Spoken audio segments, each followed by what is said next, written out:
My name is Ron Wills, and this is the Big Idea podcast, powered by the National Association of Business Owners and Entrepreneurs. In this series of podcasts, we're talking about challenges to growth for the small and mid-sized business. And today, my guest is Peter ODell of Swan Island Networks. Peter, why don't you tell us a little bit about yourself and your company? Sure. Thanks for having me. So my company is Swan Island Networks. I'm the CEO and the founder. We are a Portland-based company. We're about 20 years old, but have been through a number of shifts. And I even though I helped found the company, I came back and as a CEO 4 years ago to reinvent the company, and I've done that. So we're a physical security threat intelligence platform, software as a service, and we cover the globe for corporations. We focus on corporations, not the public sector, not schools, that type of thing. So we bring intelligence to corporations about bad things that could happen to them that might hurt their people, might hurt their property, might affect their reputation, and might interrupt their business continuity. And so we bring those proactively from around the world. We actually monitor events on 7 continents. We have customer assets on 6 continents. We go through about 15 million pieces of data a month to sort out of that haystack the important things for our customers, from both open source intelligence and intelligence that's coming from inside the company that we can match against that open source. And literally, we cover the realm from, a huge traffic jam that might not let your people get to work, all the way up to, war in Russia and Ukraine that may affect your supply chain, all those types of things. Yeah, I was fascinated that, my thought was when I first got to see your company or website and looking, it was a fascinating website. I didn't realize it was also other phenomenon that you'll measure if there's an earthquake somewhere or anything, I guess, that could impact business continuity for national companies, national and international. International, yeah, people with a lot of locations around the globe.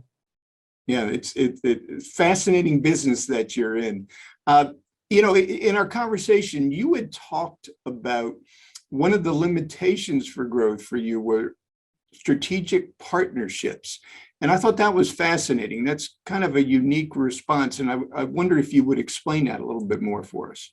Sure. So there's probably 2 fronts. There's both our existing business, and then there's the what would expand our business footprint. So on our existing business, we are working with large national, international companies, and strategic partners provide a way to come to those customers with a solution that can be vetted and approved ahead of time. So, for example, we work with Allied Universal, which is one of the largest security company in the world, 800,000 employees, $20 billion in revenue, 92 countries of presence. And they white label our product. So it looks like our product, but they sell it through to their customers. And that product goes on the customer's master services agreement for Allied, which is good for Allied, it's good for us, and it's good for the customer. The customer has to deal with less vendors. We've had many customers say, look, I don't want to be a procurement guy. I don't want 35 separate contracts with 35 separate customers. I'd like to purchase this through somebody I already know, trust, have integrated into my payment solutions, all those types of things. So that kind of strategic partnership really works well. Then we have partnerships that extend the functionality of our product. We work with a company called Rock Dove Solutions here in the Washington, D.C. area that does an incident management and crisis communications product that allows companies to manage the right of boom. So when you think about events, right, there's a left of boom, which is, something bad's going to happen, right? There's a hurricane, we're moving up the East Coast. Then there's the boom, which is the hurricane arrived or some other bad event happened. And then there's the right of boom, which is, okay, how do we handle this now? What do we do to our people? How do we get power back? How do we do all those things? So our technical integration and strategic partnership with the In Case of Crisis product allows us to seamlessly let our customers extend using 2 separate software as a service packages that are tightly integrated together. And then the last area is extending our business And so we're focused completely on corporations, right? We're a fairly small company, about 25 people, and focus is key. So for example, one of the strategic partnerships that we're in search of is somebody to take our technology to the public sector, to the government, very applicable, and in fact, much better than most of the solutions that are happening inside of the federal government, having tried to help them for a few years. Very easy to deploy, very fast to scale, very secure, very broad.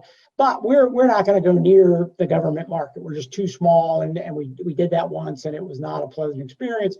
So we have another partner that we'd love to pick up as a white label partner who can take our product to government. Product was all developed in the U.S., meets many of the criteria of what a government solution would be in the public sector.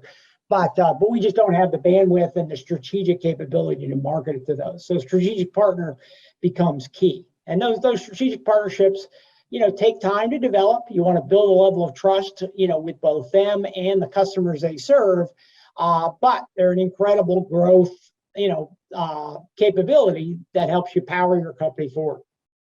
It's a great strategic move to do this, and a number of my clients do it in a whole variety of industries. It's not just the security industry, in a whole variety of industries. And these partnerships get them into businesses, like you were mentioning, that may not be available to them because of the lack of resources to try to go everywhere. Now, here's my question for you. How do you determine maybe a core, like a target group of 1 to 5 strategic partners? And then how do you go about pursuing that strategic partnership? Because I think that could be helpful for our business owners who are members of NABOE and considering moving into this strategic partnership concept. Yeah. It's similar to going out and finding, great new customers, right? Except it's somebody you may live with on a much more entangled basis if you find the right strategic partner. So we tend to cast a wide net. We watch companies that are entering the market. We go out to existing companies that are announcing new technologies. One example in our market is the video market in security is changing completely. It's going from video that is streamed into a VMS and you watch it after the event happens, or one poor guy watching 90 cameras, which is just the most boring job on the planet. It's moving to an AI-powered video solution where suddenly an AI, not necessarily facial recognition, but can recognize, oh, somebody just got assaulted in the parking lot, and they can send an alert to the security group, right? That's going to be a fundamental change over the next 3 or 4 years to our industry and have huge ramifications on being able to be proactive, right? It's like, oh, somebody just drove into the parking lot. We read the license plate. This is far simpler in corporations than it is in public facilities and schools, that kind of thing. And it's one of the people that threatened the marketing department 3 weeks ago. So the security guys need to know that right now, right? So there's a whole series of proactive events. And so, those are people we'll reach out to, right? Who's gaining traction in that market? So we'll go through a wide net. We'll talk to a lot of people. Easy for us to show them our product. We can literally send them a subset of our product in a simple version of it, where they can install it in 5 minutes and understand immediately what our global, alerting, reporting, dashboards, email, and text alerts all do. And then the question becomes, oh, how would we integrate? What's the win-win-win, right? Because we're trying to create a win-win with the partner, but ultimately the customer's got to win if it's going to succeed, right? The customer's got to go, wow, these guys together are better than having 2 separate conversations, with them. So you go through, what's the old saying? You have to kiss a lot of frogs before you find a prince, right? So you go cast a wide net, you narrow it down, you talk to a lot of people, you do pilots, and out of that every few months or every few years, a new strategic partner emerges that you can that you can use. And if they're successful relationships, and they stay win-win, they can last a long time and be, incredibly productive.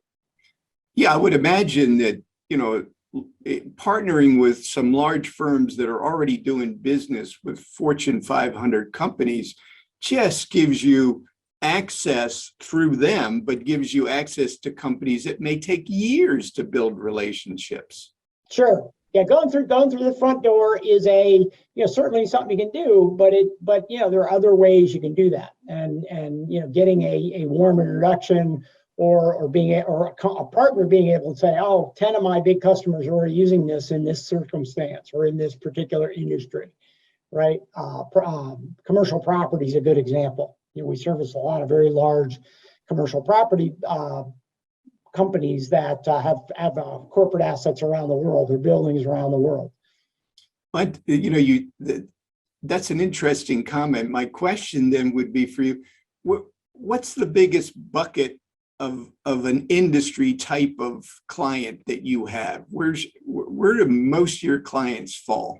We are what I would tell you is, everybody's worried about getting killed, compromised, or put out of business. So we don't have a cluster. We have a lot of high-end retail. We have a lot of manufacturing. We have healthcare. We have fintech.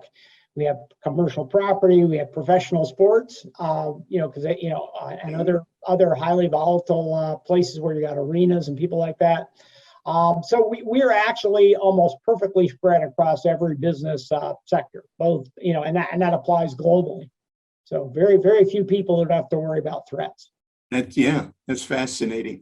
I love your approach. I mean, it's terrific. It's been a lot of fun to talk to you today. Thank you for being on the podcast, and really best of luck to growing your business and achieving all the goals that you seek to achieve. So thank you again for being on our podcast. No, thank you.